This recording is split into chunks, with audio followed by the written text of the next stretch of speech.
Right, everyone, welcome back to the podcast. I am so excited to have actually my very first guest on, Sandra Joe, who we just met really officially a couple weeks ago. And I'll say that she's like one of my new best friends because she's just so easy to talk to. She's absolutely incredible. She's a financial coach. We met through technically like inadvertently our network marketing company that we've both been a part of. She was a part of it in the past. And Sandra, I'm just so excited to have you on. Yeah, thank you for having me on your show. And I'm so excited to be the first interview guest. How exciting. I remember I was so nervous when I had my first guest on my podcast. Totally. Well, yeah, you get used to like talking to yourself and then you have somebody else to dynamic with, and it's fun. Yeah. It's fun. But I really want you to dive into your story. How did you become a financial coach? How did you start your online business? All the details, just to give everyone a little background. Yeah. So, I mean, you did introduce that we are in the same network marketing company. And I love that you're drinking a Bia right now. Your I Zoom have to. password was collagen. Like, get it, girl. Yeah. So I originally was a financial planner. So I was living in Melbourne, Australia up until the pandemic hit, was working as a financial planner for the last 7 years.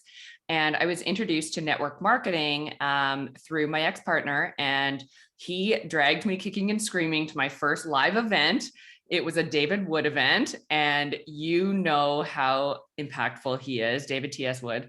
And I was blown away. I was completely blown away by this whole world of personal development that I didn't even know existed. Like in the corporate world, everything was always driven by the managers, the CEOs, whoever your direct boss was. Like any leadership training or anything like that that we had to go through was always something that was sort of, you're forced to go to it. When I was introduced to network marketing and the world of events and going and learning from all these amazing people who had achieved massive amounts of success in all different kinds of business and really had that freedom lifestyle, it was this awakening moment for me. And I was like, whoa, there's color on the other side of the fence. Like I'm living in a world of black and white, and there's color on the other side of the fence. And I started getting all the feels. And it was about 2 years that I was building my network marketing business in addition to my financial planning career. And I found that I was like so much more passionate about working with people that were hungry, working with people that were ambitious and were open-minded and were thinking outside the box of how to create this life that was different from the current situation that they were in. And when the pandemic hit, I truly believe everything happens for a reason. And when the pandemic hit, the spanner in the works for me was I was in between jobs in Australia, and my new company was trying to take over my existing visa, my work visa. And the pandemic hit, and my immigration lawyer called me and said, your visa is going to be on hold for 6 to 9 months, and you basically can't stay in the country without it. And so I was like, oh my God, I've been in Melbourne for the last 7 years. And all of a sudden I have to move back to Canada, which I had no intention on ever doing. Moved back to Canada. And I was like, wait a minute, this is the universe's way, or whatever you believe in. This is the higher power's way of saying, no, now is your time. You were already starting to question if you wanted to stay in corporate, if you wanted to continue working under a boss and under, rigid rules and 4 weeks vacation a year and all this stuff. Now is the time to throw yourself in the deep end and give it a shot. And I'll tell you, it was not a quick trip for me. It was like all of 2020, I had no freaking idea what I was doing. 2021, I decided to pull my socks up and take a mastermind on how to become a coach, because I was already a financial planner and I already had network marketing experience. I was like, how do I couple the two together to actually get clients results?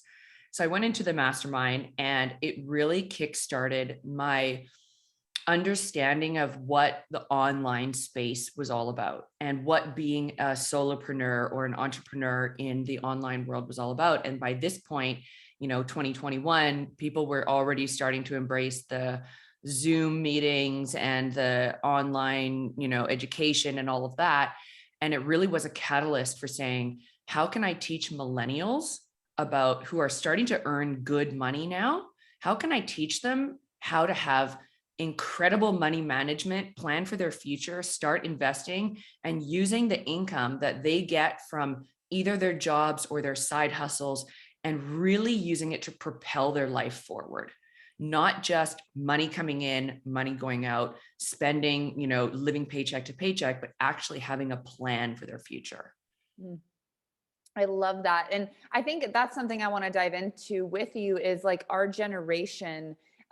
There's so much imposter syndrome. There's so much keeping up with the Joneses. There's so much fakeness on social media, people taking pictures in private jets that aren't theirs, people taking pictures Oh my of gosh. cars that aren't theirs. Like there's so much fraud in my opinion, and such a lack of education around money because they don't teach it in schools unless you're in specific schools. What are the biggest financial mistakes that our generation, specifically millennials and Gen Z, are making right now that you see? Oh my gosh, there's so many. The list could be like 100, but the top ones, I would say, is this instant gratification.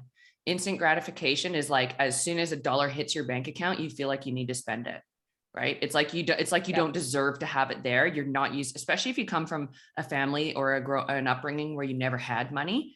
All of a sudden you get money and you want to buy the Gucci belt. You want to buy the, first class plane ticket so that you can take a selfie on the plane holding a champagne, and it's like you literally max out your credit card to be able to do that.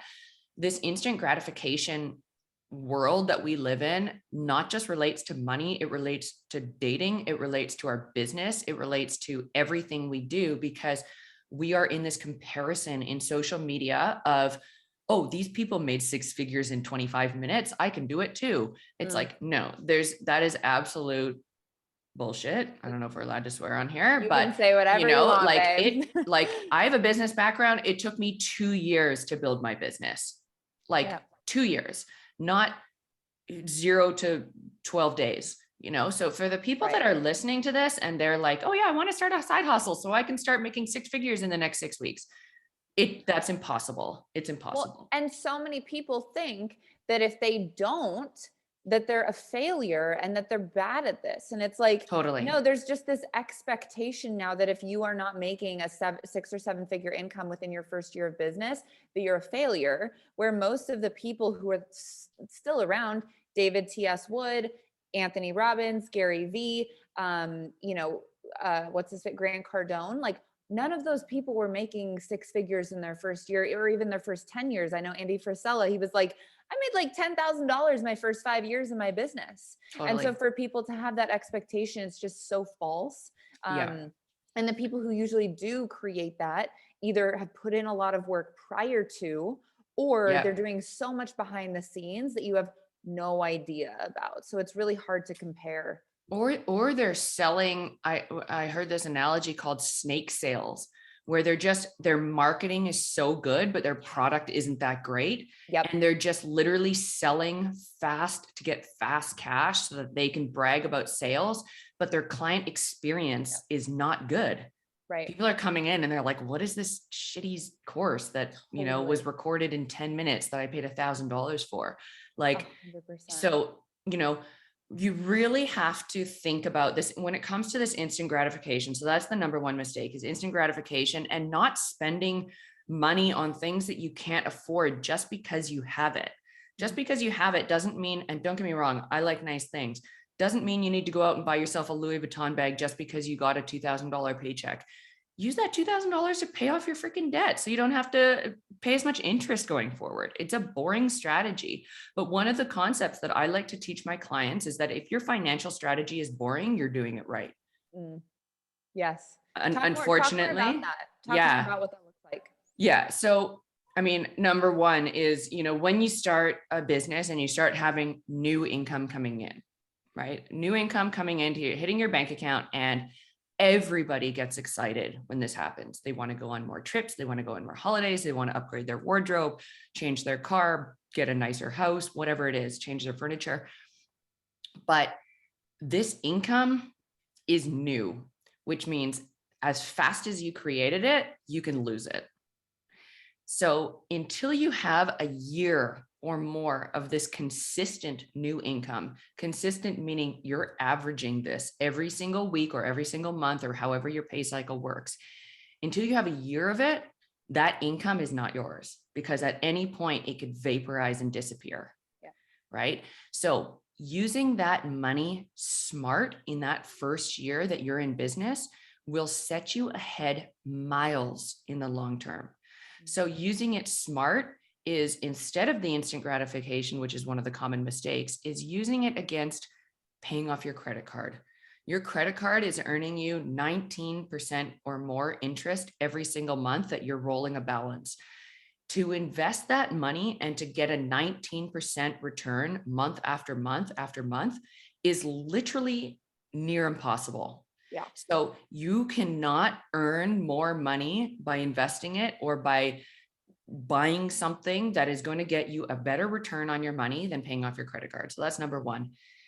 Cleaning up your finances, like having a cash buffer account of 1 to 3 months of your total living expenses. If your total living expenses are $3,000 and you want to have $9,000 in the bank for emergencies, that if you lose your job, if your network marketing income disappears, that you can still afford to pay your rent, keep the lights on, not have to default to using a line of credit or a credit card to pay your bills should something change. That's smart money management. And like I said, it's boring. It's boring. Nobody wants to see $9,000 sitting in their bank account when they could be using it for going on their first holiday in 3 years, or when they could buy their first pair of sparkly shoes or whatever. Like, it's a boring strategy, but that is the strategy that wealthy people adopt so that they don't have to make costly mistakes should their position change. Right. Well, and Right. it, like you said, like the boring is sexy in savings, in investing. Like it's actually so much more exciting when you invest money or you save it and you accomplish that, or you pay off a credit card, for example. It's Mhm. so much more rewarding than like buying the bag, because the bag sits in your closet. But when you have that feeling of like accomplishment and you're moving your life forward and you're doing things for your future self, it's so much Mhm. more fulfilling. But I want to go way back. You said something about like when you earn a dollar, you feel like you have to spend it. I really believe that the roots bear the fruits in financial literacy. And it's Absolutely. something that's not talked about. So, where and why is there this like epidemic of people? Is it an unworthiness story? Like, what story is our generation telling ourselves that is disempowering our money habits? Mm, that is such a good question. It is incredible how people's money stories from when they are a child have an impact on the way they treat money as an adult. So when we start to see money coming in for the first time, especially if we are in a job where we have been working paycheck to paycheck, living month by month, stressed up to our eyeballs about how we're going to pay our next bill, and then all of a sudden we get $1,000 from our network marketing business, the first thing that we want to do is treat ourselves because we worked for it, rather than be smart with it and put it away for a rainy day or an emergency or something. Now, the problem is, coming back to the instant gratification, let's say we get that $1,000 payment and we have previously been living month by month. We think that, oh, if we go out and buy the shoes or we go out and buy the bag, and then all of a sudden we show that we're successful on social media, which is the most toxic thing of all time. Like, you see all these influencers with new handbags, new shoes. Firstly, a lot of them are rented, a lot of them are borrowed, a lot of them are bought on credit. Like, you cannot believe that stuff that you see on social media. So when we are showing up and we're, bragging about this new level of success that we have seen in our business by material things, it's giving us a dopamine hit about that purchase. That purchase, the money coming in means I'm successful. The purchase shows the world that I'm successful. And by showing the world that I'm successful, I am getting the gratification that I am worthy, that I'm Mm, worthy of success. But here's the thing, that dopamine hit lasts a fraction of a second. yeah. Then the next bill comes in, you get hit with a $700 car repair, and you've just spent $1,000 on a handbag to show that you're successful. And all of a sudden you're back to square one, because now you've got to pay for your maintenance cost on your credit card. Yeah. And then the stress and the anxiety cycle continues. And Yeah. you will continue to stay in this anxious, stressed out, unfulfilling loop of dopamine hit, then so high, and then low, until you make a change on your spending habits to actually put money aside for those rainy days and for those unexpected bills. Because here's the thing about unexpected bills, they always show up. And they always show up when you can't afford them. So by planning for them and actually saying, oh, I can afford this one, it's all good. It doesn't give us the same dopamine hit as buying the new handbag, but it does reduce our stress and anxiety levels around being, oh my God, how am I going to pay for this? Now I need to ask a friend, I need to ask a parent, I need to max out my credit card or whatever. And that level of stress holds us back in everything we do in our life. Hmm. You're so good. You're so good. And I think that at the end of the day, like you said, they always come at the times when you can't afford it or you don't expect it. And so if you're listening and you're telling yourself the story that I'm unworthy of having it all, or I'm unworthy of financial success, and you're telling yourself that story, you're attracting things and situations that are going to prove that story to be right until you change the story. So you tell yourself the story, I'm unworthy. You go buy the handbag to make yourself feel worthy. You get the bill for a little bit more than what the handbag was, or a little bit less. You can't afford the bill. Therefore, you're again unworthy. So even though you tried to change the story by buying something, it actually didn't change the root cause of it. So I think it really comes down to like telling yourself different stories when it comes to money, because when you tell yourself a different story, you'll take a different action in what you do with your money. Absolutely. Absolutely. And, there's nothing sexy about holding up a car repair receipt and going, I'm worthy because I just paid for my car repair in cash and not credit.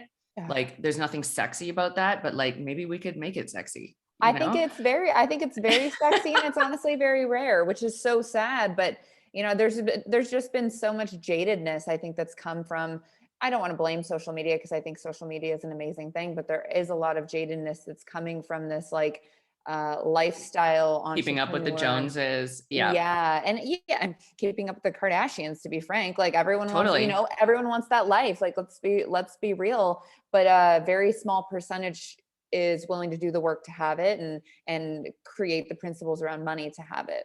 And can actually afford it. Right, right.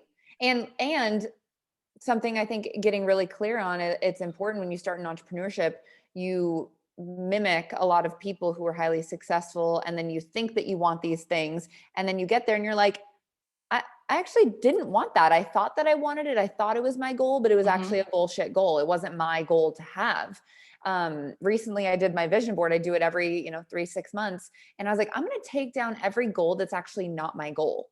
And it was so freeing, because it was almost every tangible physical product, car. I was like, I don't actually want any of this when I really check in. And so I think, again, for those listening, like, what do you actually want? And what are you just being sold to so much on Instagram that you're convinced that you need it or want it?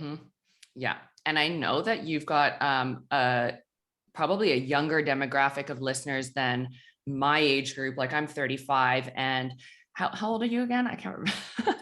26, almost. Yeah. Okay. So you're 9 years younger than me. Right. And I just started a women's coaching course called Your Confidence Currency. And one of the questions that I asked the women when we first started on the very first session was to explain what their 20s looked like and what they remembered about the highlights of their 20s. And not one of them said that dress, those shoes, this. They were like, oh, that time that we went to Vegas on the girls' trip and we ordered dim sum at 3 a.m, and the time that we went to the bachelorette party and then this and this and this happened.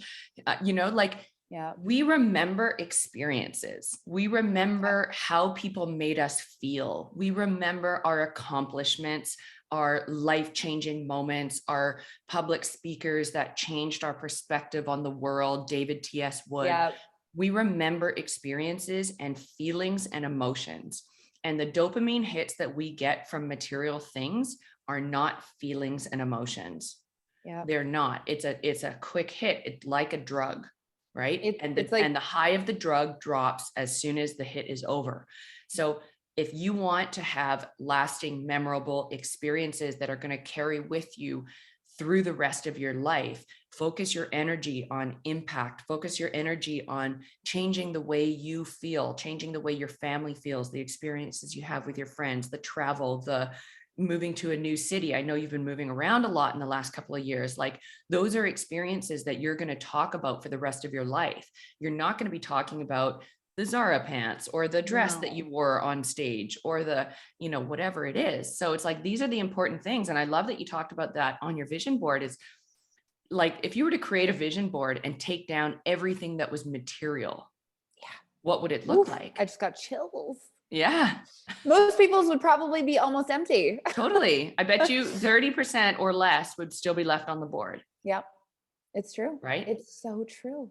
Well, and I think, for me, really starting to ask myself, I'm turning 27 this year. And like, for me, I'm like, holy shit, I'm closer to 30 than I am to 20. And it's like, when my parents are like, oh, what would you like for your birthday? Which is like a weird question to get. I'm like, I don't want any, like, I don't need anything, but I want like an experience. I want to go to like a Tony Robbins course. Like that's what I would love to be, investing in. And I think it can change over time, but it's true. Like going to see a speaker that's going to change my skill set for the rest of my life. Like those priorities start to change especially as a business owner. So speaking of that, for new business owners, what are some systems, strategies, different ways of being with their money that you would recommend right off the bat to set them up for success if they're year 1, year 2, year 3? Yeah, great question. So as I mentioned before, if you don't have the consistent income for the first year, like using that income really effectively to put yourself in a good financial position instead of getting distracted by the sparkly objects. So things that you can be doing with your newfound income is paying off your debt. Right? You're used to living without that income. So this is like found money. Yeah. So paying off your debt with the highest interest rate first. So if you've got 3 credit cards and they're all different interest rates, pay one off in full with the highest rate. Then start chipping away at the next one and the next one, making sure you're obviously making all of the minimum payments on each one. So you're not affecting your credit score, but paying your debts off, starting to put money aside for tax, because now that you've got this income coming in, you're going to have to pay tax on it. Wherever your tax, different states and different countries have different tax rates, but call it 20, 30% of whatever comes in, times it by 0.2, 1,000 times 0.2, $200, you're putting that in a tax account so that when tax time comes, you're not going to get whacked with a $10,000 bill that you can't afford. Right? Yeah. Putting away for tax, paying off debt, and setting up an emergency cash buffer so that when that income dips, not if, because we know that income from any new business is not linear. So when that income dips, you've got a cash reserve to be able to meet any of your emergency expenses, things that you want to accomplish, pay for the course that you want to do, so that you don't have to ask your bank account for permission. You don't have to ask your credit card for permission. Yeah. Right? I love that. 3 boring strategies, but if you can nail those 3 strategies, pay your debts, pay your taxes, and put some money into a savings account, those 3 things are the 3 most common mistakes that new business owners don't make or do poorly. Yeah. Then and only then do you start investing into other things. Maybe it's personal development. Maybe it's then you can buy yourself the luxury handbag or whatever it is, once you started to prove to yourself that you can actually manage your money effectively. Right. And I think it can you can gamify it. Like once I have my credit cards paid off for a year and I have X amount in savings, 3 to 6 months, and I have X amount put away for taxes for the year, then I'm going to, save up X amount for this. I think you can gamify it and track it on your wall and all of the things. Do you have just a basic recommended percentages for people who have like no clue for taxes about how much to put aside, and then like savings, just a good amount just for people who have no idea? Yeah. That's a great question. So, I mean, there's so many ways that you can look at this, but as a general rule, like if the highest tax bracket is 30%, I would put aside 30%. So the calculation, if you don't know how to calculate that, is the dollars that hit your bank account times 0.3. And you literally just, 500 times 0.3. 250 times 0.3. And you just put it away in an account that you can't visualize, you can't see it. It's as if it's gone. Yep. Hide it on your online banking. You can hide certain accounts with certain banks, like, so that you're not looking at it and tempted to spend it. Because even if your tax bill is lower, surprise, you have money left over that's for savings that you can use towards something else. So whatever that number is, if you want to do 0.2, if you want to do 0.3, dollars that hit your bank account every single time times 0.2 times 0.3 and siphon it off. Then when it comes to a savings account, at a bare minimum, 1 month of your living expenses. And that doesn't just include rent, car payments, credit card payments, student loan payments, whatever. It also includes groceries, hair, nails, eating out, gifts, travel. That number, you might think it's like 3,500. It's probably more like $5,000 if you're realistic. So minimum 1 month. For my financial coaching clients, I say minimum 3 months. And until they get there, that's when we start looking at what are the rewards after.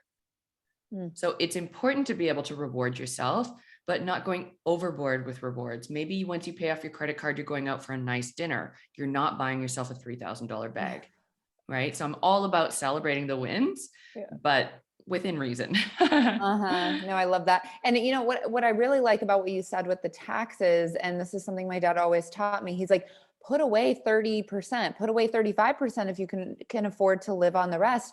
Because then at the end of the year, with all the write-offs that you have, with all the benefits of owning a business, you're going to have a little bit of a stash that you can either credit towards the next year, or you can use it do for something. what you want. Yeah, like do something fun, go on a vacation with how much extra you have. So it's a really good way to hide it, not see it. And if you don't know it's gone, you won't know it's somewhere else. And it's so helpful to have things in different pockets where you don't see it. It's like a good trick for the brain. Yeah, exactly. And so, this is just planning. And the quicker that you can adopt these habits, as I said, boring in finances is sexy, because the quicker that you can get this right and be really diligent about putting that money aside for tax, putting that money aside for debt payments, don't just pay the minimum. If the minimum payment is $250 a month, double it and pay off 500, so that you're actually getting progress in your debt repayments. You're not just servicing the interest. Right.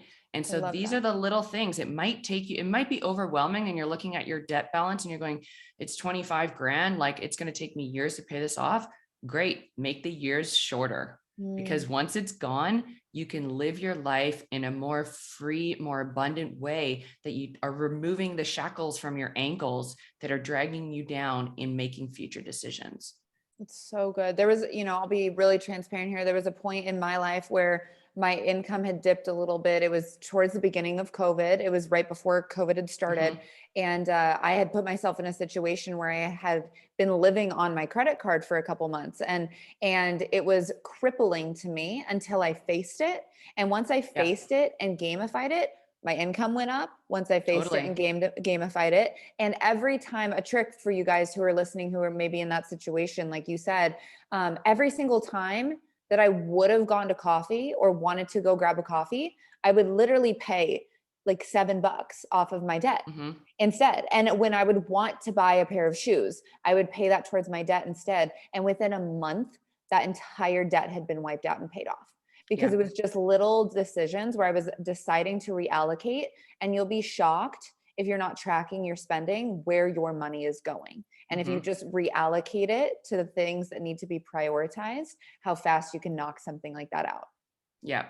And the biggest thing that I can recommend for your listeners is, like, just start these habits at a young age, because it will have a compounding effect over the long term. Compounding effect. Like, the women that I work with that are in their 30s, which is the majority of my clientele, are in their 30s and 40s. They are, every single one of them says, I wish I didn't spend as much in my 20s on all of the unnecessary things. That's such a good And it's just like, and it's like, okay, great. In hindsight, we wish we could have changed that so that we could have gotten into property faster. We could have started an investment account faster, because when you go from 25 to 35, your priorities change, right? And everything becomes clearer and you're like, oh, I should be spending on personal development and, things that are going to income producing assets, property, investments, whatever. You're not thinking about going and buying the latest and greatest of every gadget and clothing and this and that. And every single person says, I wish I had been smarter in my 20s. So if you're in your 20s, now is your opportunity to take advice from the people who are 10, 15 years ahead of you and look back and go, do I really need this thing? Is it going to add any value to my life? Or is that $25, $75, $100, insignificant thing that you've already got 10 of in your closet, is that money better used to make a small dent, but an impactful dent on getting you ahead in your future? Right. Oh, that's so powerful. I think if anybody gets anything away from this podcast, it's that. It's just take the advice from people who have already lived those 10 extra years if you're 25 years old, and learn from that instead of learning for yourself, because you don't have to learn that lesson for yourself if you don't want to. Yeah. Well, my last question for you is, how would you recommend people going into setting goals for their finances? Because I know a lot of people set wellness goals, they set business goals, but they're not doing anything with the money that they make in their business. So how do you set financial goals with people? Great question. So break it down in time frames. So the number one reason why people don't hit their goals is because they don't write them down. First of all, it's all, they rely on their memory for way too much. So number one is write your goals down. Number two, the goals exercise that I do with my clients is we go 0 to 12 months, 1 to 3 years, 3 to 5 years, 5+ years. Now, for your listeners, depending on what age they are and how far they can see into the future, you could be looking at things from, in the next 4 weeks, what do I want to do? In the next 3 months, what do I want to do? And in the next 12 months, what do I want to do?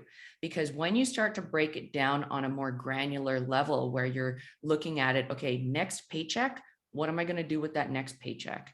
Then out of the following paycheck, and having a plan for like the next 3 months worth of paychecks from your job, and then a separate plan for what you're doing with your side hustle income. So of your job, maybe that is getting you by month. So then on your side income, maybe you're putting 10% into savings, 30% into debt, 30% into taxes, and then whatever's left over into enjoying your life.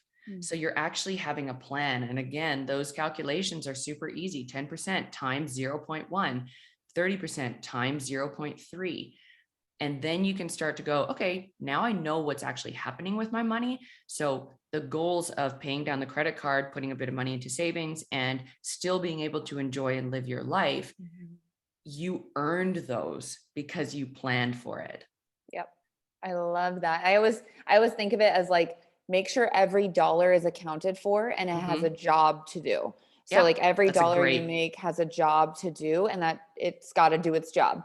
And so I think if you can think of it like that, where when you have money coming in, it's not just like, what should I do with it? What should I go buy? Where should I go eat with my friends? It's like, no, those dollars have jobs to do and responsibilities, and you just have to section them into where they need to go and funnel them into. Yeah, exactly. It's like the pieces of the pie. I mean, that's probably the one thing that we learned in high school that's actually relevant to the real world, is looking at a pie and cutting. Yeah, it's like, we learned how to play a recorder, and we learned about ancient history and Egyptian pyramids. Yeah, we learned Pythagorean theorem, and then we learned a pie graph. And a pie graph is probably the only relevant thing of like every cent in a dollar. It's honestly not lost on me that we have all of these issues, because they were spending our precious life force teaching us how to play the recorder. Yeah. So yeah, it's one of those things. It's like, it's not our fault of what our money are, and we get to take control of them, and we get to decide what we want to do with that. This is so great. Okay, Sandra, do you have anything else that you want to share with the audience? Yes. Yeah. So there, obviously I love working with passionate people. I have tons of different programs, and for your listeners, I have a special discount on my money mastery course. So I have an online virtual course with 5 modules where we cover income, debt, building your cash flow and managing your cash flow, understanding your relationship with money, and learning how to invest in all different kinds of things, property as well. It's available on my website, sandrajoe.com. It's called Money Mastery 101. And for any of your listeners, they'll get $100 off if they use the code Sydney. So we can put that in the show notes. I'll send you the link for it. It's regular $3.99 US. So you'd be getting it for $2.99 US, which is a huge bargain. And for your listeners, this is really like, it will set you up with all of these things that we talked about and actual calculators and workbooks so that you don't even have to think for it yourself and can go straight in and start playing around with how to make your money work for you. So that's yeah. incredible. Thank you so much. That's so giving of you. And you guys who are listening, I'll put everything in the show notes with all the details. But I love that. I think that's such an amazing program. And I just love you. I love your demeanor. I love how you're just so like grounded and so you're just so confident and like convicted in what you do. So I just trust you so much with all of these people's finances and all of these people's lives. So I think what you're doing is the God's work in this world. Oh, thank sure. you. And we had a podcast episode together on my podcast. So if you want to check it out, it's Make That Money Honey podcast, HUNNI, and definitely check it out. There's a lot of solo episodes that are also on, financial literacy and how it's largely entrepreneur focused. So for people out there that are listeners and not, want to expand their network into podcasts and all of that, then check it out as well. I've got some amazing guests. Amazing. We'll link your Instagram and everything below as well. Thank you so much, Sandra. It was a pleasure. And you did an amazing job on your first interview. Thank you. Thank you. Bye, guys. We'll speak to you soon.